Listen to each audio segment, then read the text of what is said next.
دیکھیں پہلے تو یہ ڈیسائیڈ تھا کہ 14 اگست کو لانگ مارچ ہوگا، لیکن پس پردہ کچھ ایسی ڈیولپمنٹس ہو رہی ہیں جس کے بعد مجھے لگتا ہے کہ شاید 14 اگست کو P T I long march نہ کرے، لیکن 14 اگست کے قریب جا کے اور پی ٹی آئی جو ہے وہ لانگ مارچ کی اگلی تاریخ کا اعلان کر دے۔ میرا ایک خیال ہے کہ ابھی شاید لانگ مارچ نہ کریں، آگے جا کے اور 14 اگست کو جا کے اور لانگ مارچ کی کوئی تاریخ اناؤنس کر دیں۔ مثال کے طور پہ 14 اگست کو کہا جا سکتا ہے کہ فلاں تاریخ کو ہم لانگ مارچ لے کر آئیں گے، تاکہ پھر وہ جو 20-25 دن ہو، ایک مہینہ ہو، اس میں پوری مومنٹم بنے، بات ہو، تیاری ہو۔ یہ ہے تو میرا خیال ہے کہ پس پردہ کچھ ایسی جو ڈیولپمنٹس ہو رہی ہیں، اس کے بعد شاید 14 اگست کے لانگ مارچ کا جو ہے ایک معاملہ تھا اس کو ملتوی کر دیا جائے، اور میرے خیال ہے یہ تحریک انصاف کا درست فیصلہ ہوگا۔ اس کی وجہ یہ ہے کہ اگر وہ جیسے کہتے ہیں نا کہ اگر کوئی گوشت سے مر رہا ہے تو اس کو زہر ضرور دینا ہے، ٹھیک ہے؟ تو اگر اچھے طریقے سے چیزیں آگے بڑھ جاتی ہیں تو پھر کیا ضرورت ہے لانگ مارچ کرنے کی؟ اور پہلے بھی جب 25 مئی کا اعلان کیا تھا پی ٹی آئی نے، اس وقت جو ہے وہ یہ طے ہو چکا تھا کہ شہباز شریف مستعفی ہو جائیں گے، اور لیکن پھر وہ لانگ مارچ کا اعلان ہو گیا تو پھر انہوں نے کہا اب ہم کریں گے تو یہ لگے گا کہ عمران خان سے ڈر کے کر دیا ہے۔ تو اس لیے تحریک انصاف شاید تھوڑا سا ٹائم دے، اور پس پردہ ڈیولپمنٹس جو چل رہی ہیں وہ بہت تیزی سے چل رہی ہیں، اور اس میں کوئی بریک تھرو ہو سکتا ہے۔ پاکستان اور بھارت دشمن ہیں، کیا ہاٹ لائن پہ رابطے نہیں ہوتے؟ کیا بات چیت نہیں ہوتی؟ کیا پاکستان کی انٹیلیجنس ایجنسیز اور بھارت کی انٹیلیجنس ایجنسیز انگیج نہیں کرتی؟ کیا بیٹھ کے بات نہیں کرتی؟ وہ دہشت گرد طالبان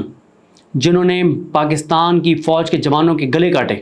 جنہوں نے پاکستانیوں کو ذبح کیا، کیا ان سے بات چیت نہیں ہوئی تھی؟ کیا ان سے مذاکرات نہیں ہوئے تھے؟ بات یہ ہے کہ اگر بھارت سے بات ہو سکتی ہے، اگر طالبان جنہوں نے ہمارے جوانوں کے گلے کاٹے ان سے بات چیت ہو سکتی ہے، تو عمران خان تو ایک ریئلٹی ہے، عمران خان تو ایک حقیقت ہے۔ دیکھیں اس وقت جو چیلنجز ہیں نا ہماری ریاست کے لیے، انٹرنیشنل آپ دیکھ لیں، کانگریس کے اندر قرارداد کو آپ دیکھ لیں، اقوام متحدہ کی آپ رپورٹ دیکھ لیں، یو کے سے کل جو چیز آئی ہے وہ دیکھ لیں، جو ان کی جو خارجہ امور کے حوالے سے کمیٹی ہے امریکہ کی اس کو آپ دیکھ لیں، امریکی انتظامیہ کے بیانات دیکھ لیں، اب جو بدلنا شروع ہو گئے ہیں، پھر ٹرمپ کے ممکنہ آمد کا معاملہ آپ دیکھ لیں، عمران خان کے انٹرنیشنل میڈیا میں آرٹیکلز آپ دیکھ لیں، اوورسیز پاکستانیوں کی جو اس وقت چیزیں ہیں وہ دیکھ لیں، وہ ایک بڑا معاملہ ہے۔ پھر آپ پاکستان کے اندر دیکھ لیں، دہشت گردی کی صورتحال آپ دیکھ لیں، بنو واقعہ دیکھ لیں، کے پی کے دیکھ لیں، بلوچستان کی صورتحال دیکھ لیں، وہ ایک معاملہ ہے۔ عدالتیں کھڑی ہو گئی ہیں، وہ قابو میں نہیں آ رہی، وہ ایک معاملہ ہے۔ اکانومی چل نہیں رہی، انویسٹمنٹ آ نہیں رہی، مہنگائی نے کمر توڑ دی ہے، قرضے واپس کرنے کے لیے قرضے کوئی نہیں دے رہا، اور عدم استحکام کی وجہ سے معاشی عدم استحکام بڑھ رہا ہے، مہنگائی ہے، بے روزگاری ہے، انسرٹینٹی ہے، مایوسی ہے، اندھیرا ہے، مطلب یہ ساری چیزیں آپ دیکھ لیں۔ عمران خان کنٹرول نہیں ہو رہا، پی ٹی آئی اسمبلیوں میں جو ماحول انہوں نے بنایا ہوا ہے وہ آپ کے سامنے ہیں۔ تو اس سارے سینیریو میں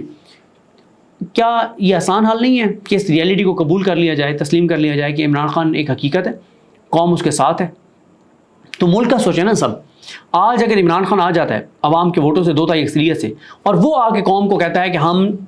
اس نیج پہ پہنچ گئے ہیں کہ بہت مشکل حالات ہیں، ہم نے اب یہ 10 چیزیں کرنی ہیں، اس وقت عمران خان اس لیول پہ ہے کہ جو چیزیں وہ کہے گا قوم اس پہ مطلب بہت اس کے ساتھ عمل کرے گی، کیونکہ ظاہر سینٹیمنٹس ان کے عمران خان کے ساتھ ہیں۔ تو 95% جو چیلنجز ہیں نا اس وقت ریاست کو درپیش، وہ ایک عمران خان سے لڑائی کی وجہ سے ہیں، یعنی چاہے عدالتوں سے لڑائی ہے، سوشل میڈیا پہ کریک ڈاؤن ہے، میڈیا کے ساتھ لڑائی ہے، عوام کے خلاف چیزیں ہیں، سب چیزیں عمران خان کی وجہ سے ہیں، عمران خان سے لڑائی کی وجہ سے۔ صرف عمران خان کے ساتھ اگر صلح ہو جائے اور معاملات ٹھیک ہو جائیں تو 95% چیزیں ویسے ہی ٹھیک ہو جائیں گی۔ دیکھیں میں ابھی یہ نہیں کہہ رہا کہ عمران خان حکومت میں آ رہے ہیں، یا میں یہ بھی نہیں کہہ رہا کہ کوئی بہت مطلب جلدی کو عمران خان مطلب کوئی ایسی کوئی چیز ہو رہی ہے عمران خان کے حق میں، چیزیں سٹیپ بائی سٹیپ ہوں گی۔ ویسے تو کوئی ایک ایسی ڈیولپمنٹ ہو سکتی ہے جو پاکستانی سیاست میں زلزلہ برپا کر دے گی، اور وہ بڑی خبر ہوگی، کوئی بھی بڑی خبر آ سکتی ہے۔ لیکن میرا یہ خیال ہے کہ ان ہاؤس چینج ظاہر ہے ایک آپشن یہ ہے کہ پی ٹی آئی کا جو مینڈیٹ ہے ان کو واپس کر دیا جائے اور پی ٹی آئی اقتدار میں آ جائے، لیکن پی ٹی آئی یہ بھی چاہے گی، عمران خان یہ بھی چاہیں گے کہ وہ اگر ان کو وہ مینڈیٹ ان کو واپس ملتا ہے اور وہ حکومت میں آتے بھی ہیں تو وہ اسمبلیاں تحلیل کر دیں اور دوبارہ وہ الیکشن میں جائیں۔ اس کی وجہ یہ ہے کہ اب آپ دیکھیں نا کہ جو الیکشن اب ہوگا، جب بھی ہوگا، اس میں تو پی ٹی آئی نے صرف ایک لسٹ جاری کرنی ہے کہ یہ امیدوار ہمارے ہیں، اس کے بعد وہ امیدوار ٹکٹ کٹوائیں اور پاکستان سے باہر بھی چلے جائیں، کوئی مسئلہ نہیں، جیتیں گے 2/3 اکثریت، پی ٹی آئی 2/3 اکثریت سے بھی معاملہ اوپر جائے گا۔ تو اس لیے عمران خان یہ چاہیں گے کہ جب بھی ان کو موقع ملے وہ اسمبلیاں تحلیل کریں، اگر وہ ان ہاؤس چینج ہوتا ہے ان کو سیٹیں واپس ملتی ہیں۔ لیکن یہ بات طے ہے کہ جو 2 سال سے جو کچھ ہو رہا تھا، 2 سال سے بھی زیادہ ہو گیا، مارچ 2022 سے اب اس سب کے اختتام کا وقت قریب آ گیا ہے اور میکسیمم 4 سے 6 ماہ ہے، لیکن ایک ڈیٹ جو ہے اس سے چیزیں اس تک جا کے یا چیزیں بہتری کی طرف جانا شروع ہو جائیں گی اور یا ٹریگر کر کے اور بالکل پیک پہ پہنچ جائیں گی، اور وہ تاریخ ہے 27 اگست۔ 27 اگست تک جا کے 27 اگست کے قریب، 27 اگست سے پہلے عمران خان کی رہائی کے حوالے سے کسی عدالت سے کوئی بڑا فیصلہ آ سکتا ہے، عمران خان صاحب کی ضمانتیں باقی ہو سکتی ہیں، اور 27 اگست میں ڈیڈ لائن سمجھ رہا ہوں آر یا پار ہو جائے گا 27 اگست تک۔ لیکن جو مکمل اس سارا جو کچھ چل رہا ہے اس کا خاتمہ اور چیزوں کا مستقل طور پہ نظر آئے کہ چیزیں بہت زبردست طریقے سے آگے جا رہی ہیں، وہ 4 سے 6 ماہ سے زیادہ نہیں ہے۔ دیکھیں میرا خیال ہے کہ بات چیت تو ڈائریکٹ ہوگی، ٹھیک ہے، گرنٹر تو کچھ لوگ بننے کی کوشش کریں گے، ان کو بنایا جائے گا، لیکن ایک بات تو طے ہے کہ بات چیت براہ راست ہوگی۔ اور دوسری بات یہ ہے کہ عمران خان سے کوئی لمبی چوڑی گارنٹیاں نہیں چاہیے، گارنٹی عمران خان سے ایک ہی چاہیے، 1 یا 2 چاہیے، ٹھیک ہے، اور وہ ایسی ہیں کہ وہ ظاہر ہے ہم بات اس پہ نہیں کر سکتے جس میں عمران خان سے یہ ایک خوف ہے کہ وہ آئے گا تو پتہ نہیں چیزوں کو اوپر نیچے کر دے گا، ادھر ادھر کر دے گا اور یہ ساری چیزیں۔ تو وہ ایک چیز عمران خان نے صرف یقین دہانی کرانی ہے کہ میں یہ 1-2 چیزیں نہیں کروں گا بس، اور تو عمران خان سے کیا لڑائی ہے یا کیا مسئلہ ہے۔ اور میں نے آپ کو جس طرح سے بتایا ہے کہ چیلنجز اتنے زیادہ ہیں، مشکلات اتنی زیادہ ہیں ہر فرنٹ پہ، دہشت گردی، عوامی، اوورسیز، انٹرنیشنل، اکانومی، عدالتیں، انٹرنل ایکسٹرنل، ہر چیز اس نیچ پہ پہنچ گئی ہے کہ آپ کچھ نہیں رہا کہ آپ اس لڑائی کو مزید آگے لے جائیں۔ دیکھیں میں آپ کو بتا رہا ہوں نا، اسلام آباد کورٹ ایکسچینجز سے لڑائی کب شروع ہوئی؟ پی ٹی آئی اور عمران خان کے کیسز کی وجہ سے۔ سپریم کورٹ کے ججز سے لڑائی کب شروع ہوئی؟ پی ٹی آئی اور عمران خان کے کیسز کی وجہ سے۔ لاہور ہائی کورٹ سے کیا لڑائی تھی ملک شہزاد سے؟ پی ٹی آئی اور عمران خان کے کیسز کی وجہ سے۔ میں یہی تو عرض کر رہا ہوں کہ صرف ایک عمران خان سے لڑائی کی وجہ سے پورا ملک اوپر نیچے کر دیا گیا، پورے ملک کو جو ہے نا وہ بند گلی میں پہنچا دیا گیا۔ تو اس لیے اگر ایک عمران خان کے ساتھ معاملہ ٹھیک ہو جائیں تو باقی ساری چیزیں سیٹل ہو جائیں گی، اور یہی ملک کے فائدے میں ہے۔ اور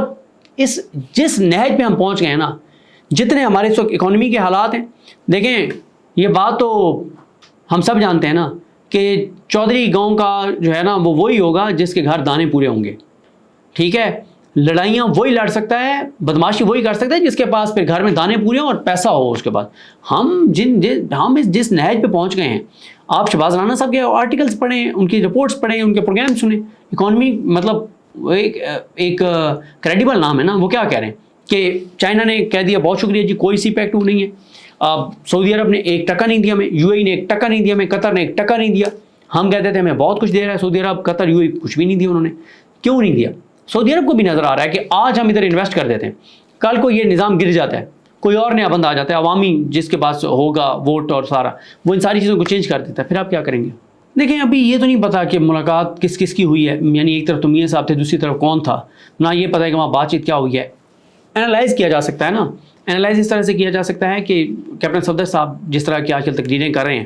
کہ 8 فروری کو ایک طے شدہ منصوبے کے تحت جو ہے وہ میاں نواز شریف صاحب کو جو ہے وہ ہرایا گیا اور ان کو وزیر اعظم نہیں بننے دیا گیا، تو اب یہ کام الیکشن کمیشن نے تو نہیں کیا ہوگا، یہ کام نگران حکومت نے تو نہیں کیا ہوگا، یہ تھانہ کوثار کے ایس ایچ او شفقت فیض نے بھی نہیں کیا ہوگا، ٹھیک ہے، یہ ظاہر ہے مطلب کسی امپورٹنٹ جگہ سے ہوا ہوگا نا۔ اگر کیپٹن صفدر یہ بات کرنے لگ گئے ہیں تو اس کا مطلب یہ ہے کہ نون لیگ دوبارہ ایک کوشش کر رہی ہے اسی طرح کا بیانیہ جو ہے نا وہ بنا لے اور اس طرف چلی جائے۔ لیکن مسئلہ یہ ہے کہ اگر یہ ملاقات کوئی ہوئی ہے تو اس میں ضرور میاں صاحب کو کوئی پیغام دیا گیا ہوگا، میاں صاحب کو بتایا گیا ہوگا کہ میاں صاحب زیادہ ہوشیاری کرنے کی ضرورت نہیں ہے، زیادہ چالاکی کرنے کی ضرورت نہیں ہے، زیادہ سیاسی طور پہ اوقات سے باہر ہونے کی ضرورت نہیں ہے، آپ سر تا پا کرپشن میں ڈوبے ہوئے ہیں، آپ کے کیسز ابھی بھی عدالتوں میں پینڈنگ ہیں، اور اگر آپ نے زیادہ وہ کیا تو پھر ہم عمران خان سے صلح کر لیں گے، پھر آپ سارے جیلوں میں ہوں گے، پھر ہمیں نہ کہیے گا، کیونکہ 8 فروری کے انتخابات کے بعد میاں صاحب نے انکار کر دیا تھا کہ ہم حکومت نہیں بنا رہے، جس کو دینی ہے دے دیں۔ پھر جہاں ملاقات ہو رہی تھی انہوں نے کہا ٹھیک ہے جی کہیں دعا خیر کہیں، دعا خیر کہیں، انہوں نے کہا کس بات کی؟ انہوں نے کہا بس ہم پھر آپ کے اور ہماری یہ بات طے ہو گئی کہ آپ حکومت نہیں لے رہے، دعائے خیر کے دیں، اور یہ مطلب ایک وہ رہے کہ ہم آپ کے پاس آئے تھے تو بس ہم پھر یہی کر رہے ہیں کہ ہم یہ جو فارم 47 جاری ہوئے ہیں اس کو ہم قلعدم کر رہے ہیں، الیکشن کمیشن جو ہے وہ ریکاؤنٹ کے دے گا احکامات، ڈبے ٹھیک طرح سے کھلیں گے، ووٹ ٹھیک کاؤنٹ ہوں گے، اور ہم پھر عمران خان سے صلح کر لیتے ہیں، ہمارے پاس کوئی اور آپشن نہیں ہے۔ تو میاں صاحب نے نہیں بیٹھے بیٹھے بات کر لیتے ہیں۔ پھر میاں صاحب نے وہاں پہ کہا کہ میری بیٹی کو پھر آپ وزیر اعلیٰ بنا دیں تو پھر میں چلیں سیکریفائس کرتا ہوں اور پھر میں مطلب اس طرح سے پھر یہ ڈیل ہوئی کہ مریم نواز ادھر وزیر اعلیٰ پنجاب بنیں گی اور ادھر شہباز شریف وزیر اعظم بنیں گے، ورنہ تو اس وقت طے ہو گئے. تو انہوں نے کہا ہمیں کیا مسئلہ، ہم کر لیتے ہیں عمران خان سے صلح، ہمیں تو مسئلے کوئی نہیں ہے. تو آپ پھر وہ جیسے عمران خان کہتا نا کہ میرے پاکستانیوں میں تو برداشت کر لوں گا، آپ لوگوں سے نہیں ہوگا. انہوں نے کہا ہم تو پھر صلح کر لیں گے، ہم تو کر لیں گے اس کے ساتھ مینیج چیزیں، آپ نہیں برداشت کر پائیں گے، آپ سارے جیلوں میں ہوں گے، یہ عیاشیاں ختم ہو جائیں گی، یہ پیسہ اور یہ لندن فلیٹس بھی جائیں گے ہاتھ سے. تو پھر میاں صاحب نے فوراً مان گئے. تو اتنی دیر لگتی ہے میاں صاحب کو منانے میں. پی ٹی آئی کی انٹرنل لڑائیاں چلتی رہیں گی، وہ ریلیونٹ ہو چکی ہیں. حالات اور صورتحال اتنی آگے بڑھ گئی ہے کہ اب وہ میٹر نہیں کرتی پی ٹی آئی کی انٹرنل لڑائیاں. ہاں اس سے فرق اتنا ضرور پڑتا ہے کہ جو کام جس منزل پہ انہوں نے پہنچنا ہے، اگر انہوں نے مثال دے رہا ہوں 1 ماہ میں پہنچنا ہے تو پھر وہ 45 دن میں پہنچیں گے، 15 دن سفر بڑھ جائے گا، اتنا فرق ضرور پڑے گا. لیکن اگر آپ یہ کہیں کہ اس سے کوئی ایسا نقصان ہو جائے گا کہ جیسے میں یہ سمجھتا ہوں کہ اگر آپ صرف پی ٹی آئی پہ کہیں نا کہ پی ٹی آئی کی وجہ سے عمران خان نے باہر آنا ہے، پھر میں عمران خان کو 2 سال بھی باہر آتا وہ نہیں دیکھ رہا. لیکن عدالتیں جس نہج پہ پہنچ گئی ہیں، عدالتیں جس طرح سے کھڑی ہو گئی ہیں، عوام میں جس طرح سے انسرٹینٹی ہے، عوام میں جو بے چینی ہے، بجلی کے جو بل ہیں، جو مہنگائی ہے، جو تاجر ہر جگہ باہر نکل رہے ہیں، جو کسان باہر نکل رہا ہے، جو تنخواہ دار طبقہ پٹ گیا ہے، جو لوگوں کی کمر توڑ دی ہے اس نظام نے، اس حکومت نے اور اس مہنگائی نے، اس کی وجہ سے اور عدالتوں کی وجہ سے عمران خان کو میں بہت جلد رہا ہوتا ہوا دیکھ رہا ہوں. نون لیگ سر 17 سیٹیں تھیں ان کی پہلے پنجاب سے 8 فروری کو، تو اب 12 رہ جائیں گی، اس سے زیادہ میرا نہیں خیال کہ کوئی ہوں گی. تو نون لیگ تو اگلے باقی اللہ کی ذات بہتر جانتی ہے، لیکن اگلے الیکشن میں تو نون لیگ جو ہے وہ 10-12 سیٹوں پہ رہ جائے گی، اس سے زیادہ نہیں ہوگی. آگے تو کلین سویپ ہے پی ٹی آئی کا، کے پی کے والا حالات آپ کو پنجاب میں نظر آئیں گے، ٹوٹل کلین سویپ ہوگا. مجھے بتائیں کون سا کسان اب نون لیگ کو ووٹ دینے کے لیے نکلے گا؟ کون سا تنخواہ دار شخص نون لیگ کو ووٹ دینے کے لیے نکلے گا؟ کون سا مزدور نون لیگ کو ووٹ دینے کے لیے نکلے گا؟ کون سا اسٹوڈنٹ نون لیگ کو ووٹ دینے کے لیے نکلے گا؟ کیوں؟ وجہ تو کوئی ہوتی ہے نا. آپ نے پہلے 2 سال آپ آئے، آپ نے اس ملک کو تباہ اور برباد کیا، لیکن آپ نے کہا جی وہ مشکل تھی، یہ تھی، وہ تھی، عمران خان اکانومی غلط چھوڑ گیا تھا اور آپ ہمیں دوبارہ ووٹ دیں. عوام نے اس وقت بھی ان کو 8 فروری کو بھی ووٹ نہیں دیا،